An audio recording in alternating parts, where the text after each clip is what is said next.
Hey everyone, this is Jace bringing you another Ever Crisis video, this time a little bit shorter than what I usually do. This is my Bahamut EX1 clear, which I had no idea was going to happen today. I just decided I was going to try out a couple of runs before I started work. Smelly Octopus released a guide yesterday and I went through it. He also mentioned a Japanese content creator who cleared using a similar strategy as him. So I checked out Octo's guide, I checked out the JP content creator's guide, and I can tell you how to take a look at Japanese YouTube if you need to. I thought both runs were extremely helpful, and they're using two very different comps, and looking at guides that way, looking at different guides from different content creators who are using different setups to achieve the same goal, I think is a great way to figure out how to make a fight work for your own setup. That's worked for me, it's worked for plenty of other people. I highly recommend it. But basically, you'll notice that I'm running a character that I've never run before in any of my videos, and that is Tifa. So I believe I mentioned this in one of my previous videos. I like to level up a good number of characters. My main team I always bring to 65, and then I usually have like a B string and a C string that I will level up to 3 levels beneath the current camp, ever since they started making sure that, 3 levels below the current camp still unlocked some stat stream. That's what I've been doing, and so Tifa is one of my B-string characters. I have her Amaranth costume, and I just happened to get 2 copies of her healing gloves, just from random tickets. I never wishlisted it, it just kind of came on its own. And in this case, it came in handy, because in this run I'm using her as a healer. And I also figured out that my mat, because I've been wishlisting Killer Hornet for so long, first off, Killer Hornet can break diamond sigils, but with it in his main hand, he is so strong that if I put a 5-star materia on his boost physical attack support materia slot, he actually hits really, really hard, like harder than if I'm just using his main Killer Hornet ability, the Killer Slash or Killing Slash, whatever it's called.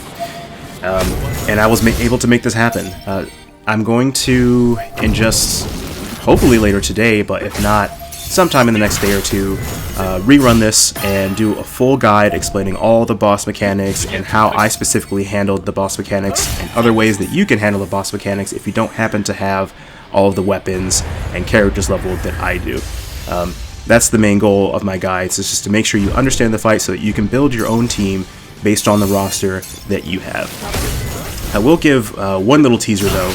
One thing that you needed in the very hard version of the fight was some kind of physical defense up for, not necessarily for your whole team, but it helped to have it for your whole team, because Bahamut would use tail spin or tail swipe or whatever, no, tail flail, sorry, I'm recording this on the fly, and he would lower everyone's physical defense, and then he could just pick one of your party members and nuke them unless you got rid of that debuff.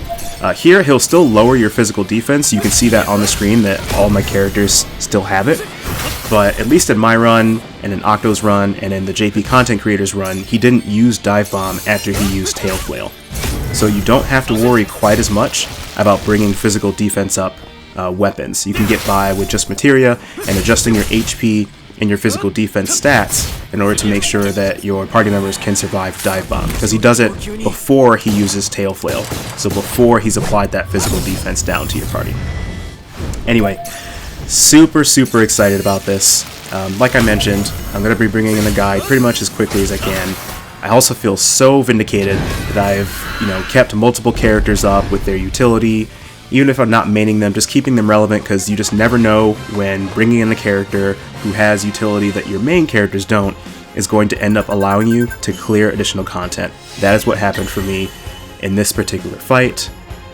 I don't know, play the game the way that you want, but I'm quite happy playing the game the way that I am. About an 8.5 minute fight, so you're missing about half of the fight, unfortunately. Well, more than half of the fight. But like I mentioned, I'm going to go ahead and make a guide to show everybody how I made this happen, and hopefully help you make it happen for your team as well. Anyway, that's it for the video. Thanks for watching. Guide coming soon. Take care.